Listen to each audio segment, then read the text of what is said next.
Hey there! Day 236 of life according to YoBo. And I think it's day 13 of the life and death of Mattie, Canton, Bowie. My song is loading slowly. I just had to tell you all something funny. Okay, look at me now. This is my hair. This is all my hair. It's not a weave. It's not sewed in. It's not a track. You have to listen to yesterday's message to understand where I'm going with this. Because my hair is so long, when I cook, I always put on a little head rag. So while my head rag is on, I'm making my dressing, I realize, oh doggone it, I don't have any celery. So I put my little head rag on, kind of sort of like this. You know, I tucks all my hair in. You know, like that. So everything's tucked under. You know, I'm just looking real gangster, you know. Just like this. There we go. And I said, and didn't have on any earrings. I said, let me run out to the store and get some celery. And while I was there, I said, let me get some oxtails, because Cousin Reggie Lee is coming over on Monday. He wants some oxtails. While I'm getting my oxtails, now remember, you got to listen to the day 235 message to understand where I'm going with this. So while I'm there, I don't know what happened to my song. The man comes up to me. He sees my oxtails. Oh, you getting ready to cook something good today? I said, well, actually, I'm getting them for Monday. My 85-year-old cousin is coming over, and I'm going to prepare them for him. Oh, I know they're going to be good. I said, yeah, they're really going to be good, because I'm going to marinate them, and I'm going to let the flavor and the seasoning go all the way through. And I'm going to make some candy yams and some rice and gravy. And I'm going to pick some greens out the backyard. So I'm going on telling him the whole menu. Okay? I go my way, he goes his way.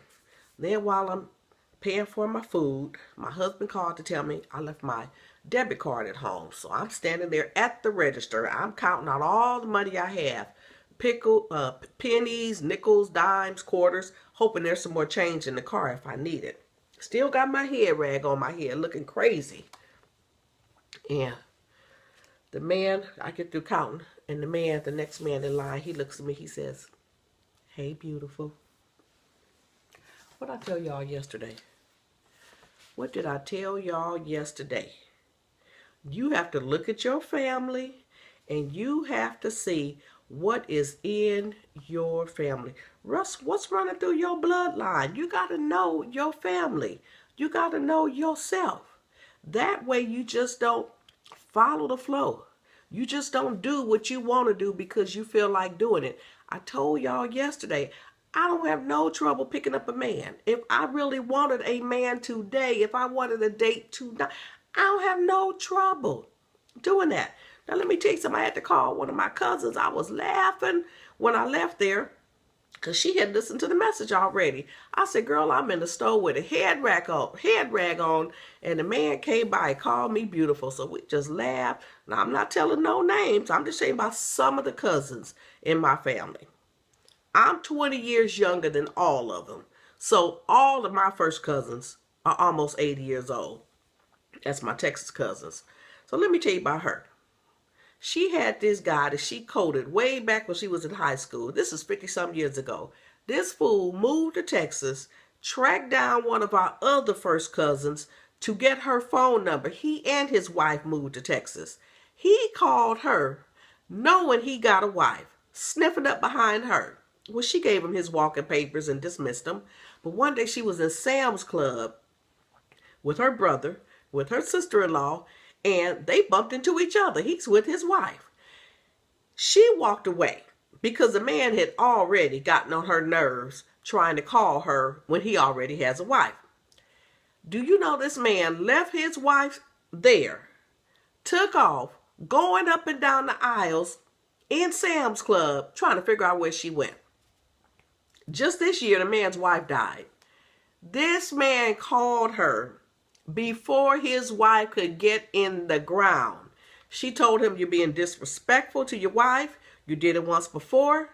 You were disrespectful when you called me. You were disrespectful in Sam's Club. And now you haven't even buried your wife. Don't call me anymore. But see, I told y'all, we ain't got no trouble picking up nobody. And the same is true for the men. I had a cousin, 80 years old, got a cute little girlfriend, real cute, long time girlfriend. But last time when I was in Texas, before he passed away, I mean, he was beat. He needed a stick to beat off women. He was 80 years old and fighting off women. These women were in their 50s and after him. I got another cousin, almost 80.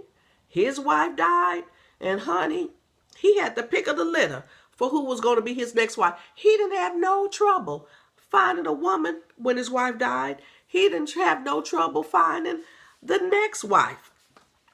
In our family, when I tell you we got that gene, honey, that hoeing gene is in our line. Baby, we don't have no trouble finding somebody. But as my daughter says, you got to watch out.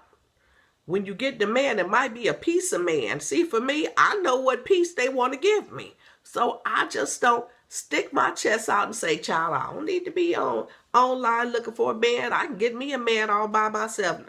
Let me focus on the man that's in the next room in there, okay? Waiting for me to watch The Wiz with him. I'm going to tell you one more story about our family, okay? I'm going to prove to you that hoeing runs in our family. A couple weeks ago, I was on the East Coast with a high school friend, flipping through some family photos because she was saying, well, what do you do in Texas? Just tell me about a day in your life. And I said, well, let me tell you about a week in my life because I spent a lot of time with family. So when I'm showing her pictures and she looks at one of my relatives, she says, that looks like Mama so-and-so. And I look at her, I'm like, well, ain't that a coincidence because that's her name. She said, that's my daddy's cousin. I said, girl, you better shut your mouth. We've been friends since junior high school, and you want to tell me this is your daddy's cousin? Well, as it turns out, it was not her father's cousin, but somehow the two families were connected, because this is what happened. One of her cousins has a baby by him, but she told me she was just a little girl when all this happened. She said somebody was married. I don't know if he was married. I don't know if she was married, because remember, back in the day, little kids don't get in grown folk business. But somebody was married and there was a child. She said, but everybody's family knows that the father is one of my cousins. I said, wow, isn't that interesting? Let me call his mama right now. So I pick up the phone. I said, hey, I am on the East Coast with one of my friends. She saw your picture and recognized you. She said, really? And I'm telling her the story, but I'm trying to be nice about it. I said, yes. I said, we can't quite figure out how you all are related. I said, but do you know so-and-so? I said the woman's name. I said, and her daughter, such and such. Ooh, when I said those two names, all of a sudden, hello. Hello. I think there's something wrong with this phone. Hello. I can't hear you. She want to start playing crazy, acting like she did not know what I was talking about.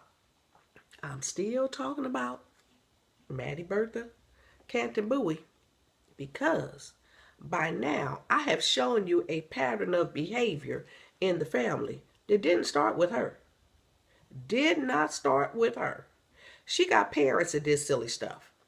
And then they were raised by former slaves. In fact, her grandmother was fathered by the slave master. And if you check the census records for this man, and you look at the slaves who came from his plantation that have his name, all of them are mulatto. So the slave master was going around impregnating all the women and probably some of the young girls that he had too. See, when I talk about PTSD and when I talk about traumatic events, you have to look at my great-great-great-grandparents, the people who raised them, and the people who raised them, and the people who raised them. We're talking about people who were kidnapped or enslaved in Africa by another tribe and then traded to the Europeans and then brought to this country, mistreated, undernourished, raped, all that. A couple centuries of that. Now you get your freedom. And now you have children. But you have no idea what it is to be married, to be a parent, none of that. Because the family life that was modeled for them was abnormal, was dysfunctional. So that's how we come down to her doing some silly stuff. That's how we come to Grandpa doing some silly stuff, because nobody really had a model.